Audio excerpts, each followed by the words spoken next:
नमस्कार, आप देख रहे हैं आज तक। आपके साथ मैं हूं सईद अंसारी। उत्तराखंड आपदा की अब तक की सबसे बड़ी खबर आ रही है। मरने वालों का आंकड़ा यहां पर बढ़ गया है और मरने वालों का आंकड़ा पहुंच चुका है 18 तक। तो ये एक और बड़ी खबर आ रही है। 2 और शव बरामद हुए हैं। मरने वालों की संख्या अब 18 हो चुकी है। टनल में अभी भी 30 लोग फंसे होने की आशंका जताई जा रही है और ये खबर लगातार डराती है क्योंकि आंकड़ा बढ़ रहा है। दूसरी टनल में लगातार रेस्क्यू ऑपरेशन चल रहा है। उत्तराखंड आपदा में सबसे बड़ा रेस्क्यू ऑपरेशन इस समय चल रहा है। आपदा में मरने वालों की संख्या 18 हो गई, जबकि अभी भी 200 के लगभग लोग लापता हैं। 197 लोग अभी डीजीपी ने, अशोक कुमार ने हमें बताया है। रेस्क्यू के काम में कई एजेंसियों को लगाया गया है। तपोवन सुरंग में रेस्क्यू का काम काफ़ी मुश्किल भरा है क्योंकि यहाँ पर मलबा बहुत ज़्यादा है। रास्ता सिर्फ एक है, मलबे को हटाने, उसे वापस बाहर फेंकने और फिर आगे बढ़ने की कवायद लगातार चल रही है।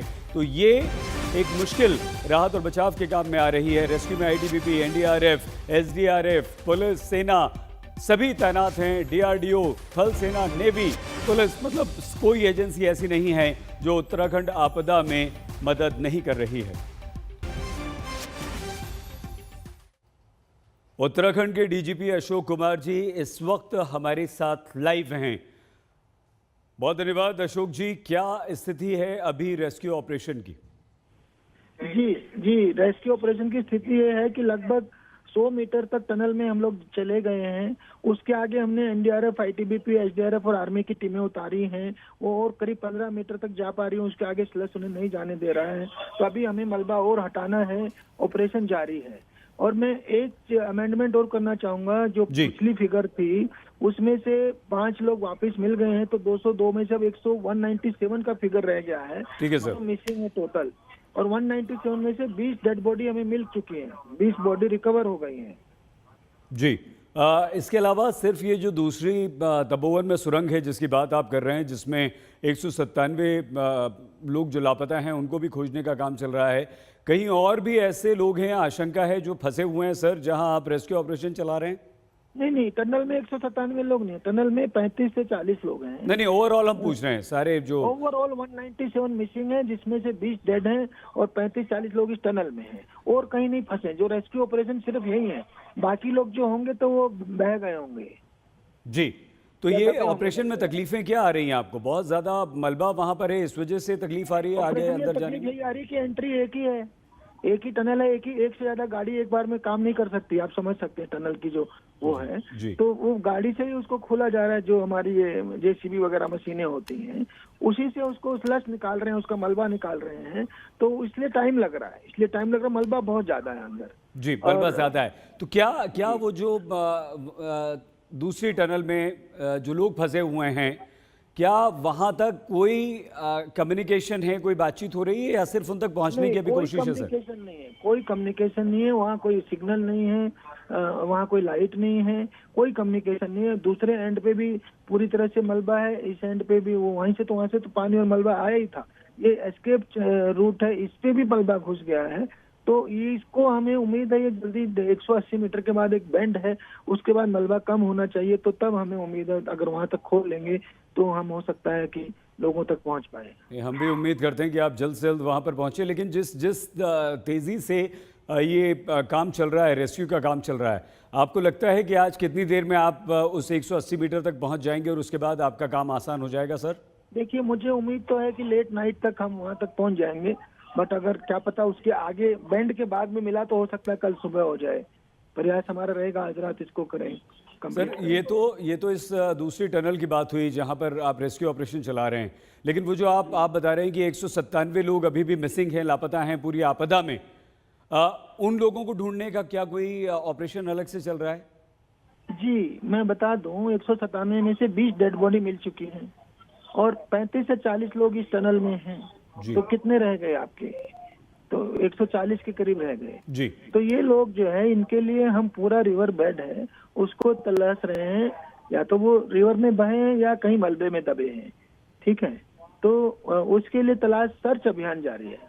कौन कौन सी एजेंसीज, जैसे लगातार एनडीआरएफ, एसडीआरएफ, आप पुलिस तो पहले दिन से उसी समय से मौके पर लगी हुई है, ये सब लगे हैं और क्या क्या आप एफर्ट्स कर रहे हैं सर इस वक्त कि जो लोग टनल में हैं कम से कम उन्हें जल्द से जल्द बचाया जा सके? जी देखिए, जो एजेंसीज हैं उत्तराखंड पुलिस और हमारी एसडीआरएफ तो शुरू में आ गए थे, साथ ही जोशीमठ में आईटीबीपी और आर्मी वो लोग भी जल्दी पहुंच गए थे। कल से ऑपरेशन में लगे हैं। आज सुबह से एनडीआरएफ की टीमें भी आ गई हैं, तो सभी टीमें लगी हैं।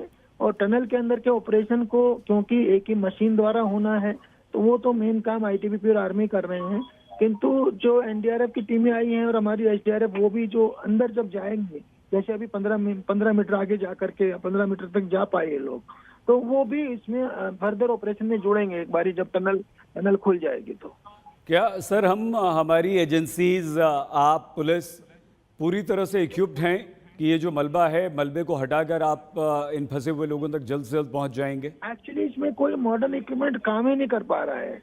बिल्कुल एक प्रकार से आप समझ लीजिए जैसे एक मलबे को हटाना है डोजर से, वो काम हो रहा है। और वो भी एक ही टनल है, एक ही एंट्री, एक ही वही उसी साइड से वापस एग्जिट करना पड़ रहा है। आप समझ रहे हैं? तो मलबा 100 मीटर से लाया, लोडर ने उठाया, फिर उसे बाहर छोड़ा, फिर दोबारा गया, फिर बाहर। ये बड़ा काम इस तरह से मैनुअल काइंड ऑफ काम हो रहा है। तो इसमें और कोई इक्विपमेंट मुझे यूजफुल नहीं लग रहा। तो ये जो जिस तरह से काम चल रहा है सर, आपने बताया जो मॉडस ऑपरेंडी आपने अपनाई है, और ये उम्मीद आप कर रहे हैं कि आज शाम तक, रात तक पहुंच जाएंगे? क्योंकि जैसे ही शाम होती है सर, अंधेरा ढलने लगता है। आपके काम में और तकलीफें आती हैं क्या?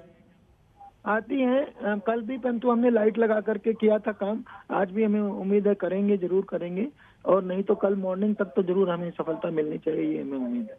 क्या अशोक कुमार जी, अभी पूरा फोकस आपका इस दूसरी टनल में जो लोग फंसे हुए हैं उन्हीं को बचाने पर है? नहीं, रेस्क्यू ऑपरेशन यहाँ पर है, बाकी जगह सर्च ऑपरेशन है। अपस्ट्रीम में रिलीफ ऑपरेशन है। जो अपस्ट्रीम है, जहाँ से ब्रिज टूट गया है नीति घाटी का पूरी का, उसके ऊपर 13 गांव हैं, उसमें लगभग 2500 के करीब पॉपुलेशन है। उन सबको आज रिलीफ पहुंचाया गया है हेलीकॉप्टर्स द्वारा। वहाँ पे रिलीफ और राशन सामग्री पहुंचाई गई है। बहुत धन्यवाद सर, आप आज तक को आपने जानकारी दी। रेस्क्यू रिलीफ अपस्ट्रीम में कोई रेस्क्यू नहीं है। ठीक, वहाँ सब लोग सेफ आराम से हैं, किंतु राशन की कमी हो या कोई बीमार हो, उस तरह का रिलीफ दिया जा रहा है, क्योंकि उनका रास्ता कट गया। तो रेस्क्यू रिलीफ दोनों ऑपरेशन आप चला रहे हैं। बहुत धन्यवाद आज तक से बातचीत करने के लिए अशोक कुमार जी। डीजीपी उत्तराखंड ये बता रहे हैं कि हम जो लोग मिसिंग हैं उन्हें ढूंढने की कोशिश भी कर रहे हैं, रेस्क्यू ऑपरेशन सुरंग में फंसे लोगों को बचाने के लिए भी कर रहे हैं, और राहत काम भी हमारा लगातार चल रहा है। ये तस्वीरें लगातार हम आपको दिखा रहे हैं उस ऑपरेशन की। ये दूसरी टनल है जहां पर अभी भी 30 से ज़्यादा लोगों के फंसे होने की आशंका जताई जा रही है, और इन फंसी हुई ज़िंदगियों को बचाने के लिए ये रेस्क्यू ऑपरेशन लगातार चल रहा है। दिक्कत परेशानी सिर्फ ये है कि जैसे ही पानी आया और इस टनल में घुसा तो अपने साथ वो मलबा ले आया। मलबा इतना ज़्यादा है कि उसे निकालने में भी तकलीफ आ रही है।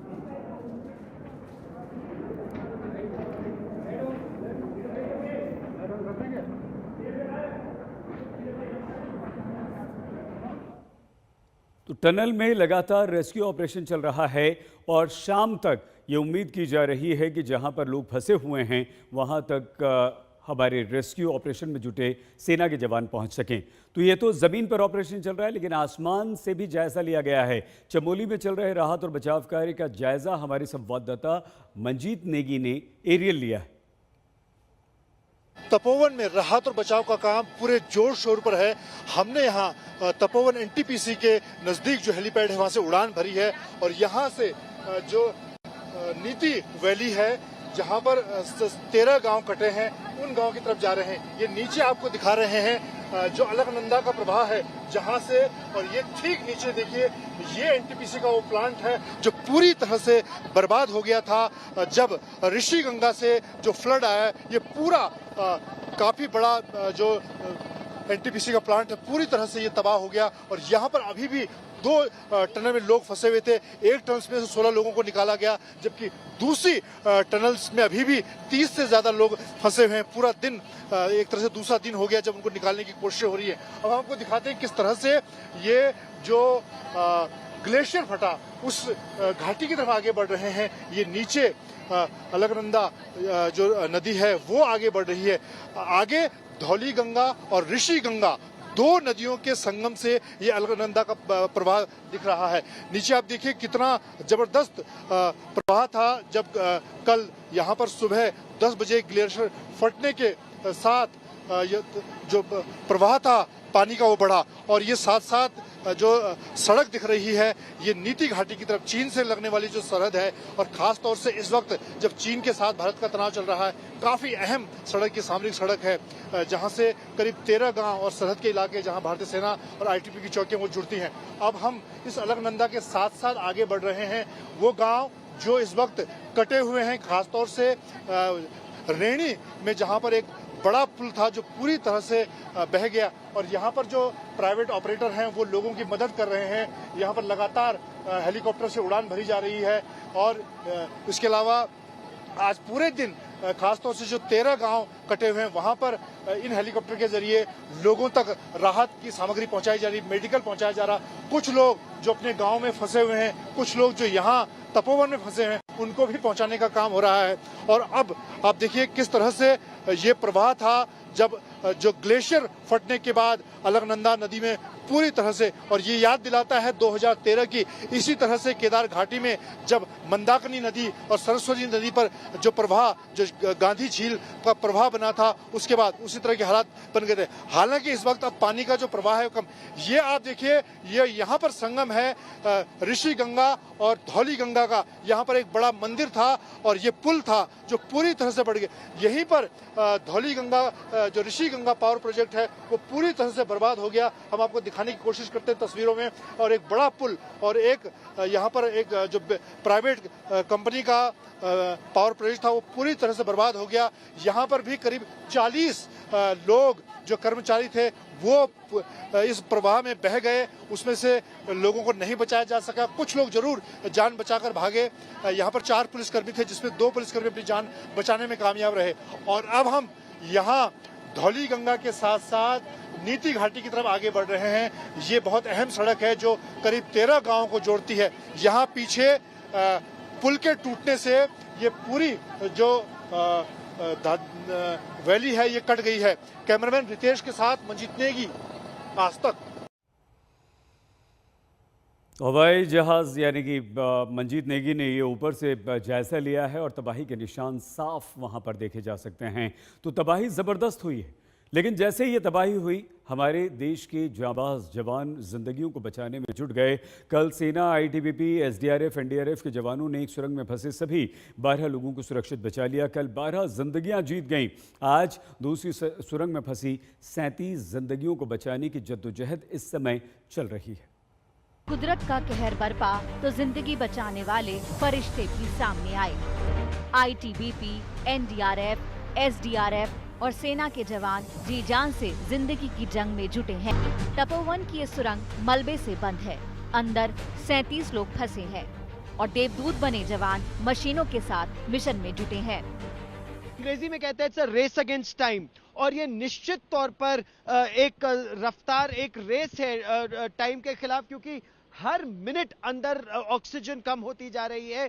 तो यहाँ पर टीमें उस एक्स्ट्रा ऑक्सीजन लेकर भी हैं कि अगर किसी तरह से तार अंदर पाइप के जरिए ऑक्सीजन को अंदर डाला जा सके वो भी करेंगे। अगर जरूरत पड़े आर्मी के डॉक्टर्स यहाँ तैनात हैं, एम्बुलेंस तैनात है, इमरजेंसी के लिए ऑपरेशन थिएटर अगर की जरूरत पड़े वो तैनात है, आर्मी एविएशन के हेलीकॉप्टर्स यहाँ पर तैनात है। बस यही उम्मीद कि कितनी जल्दी लोगों को सुरक्षित जीवित बाहर निकाला जा सके।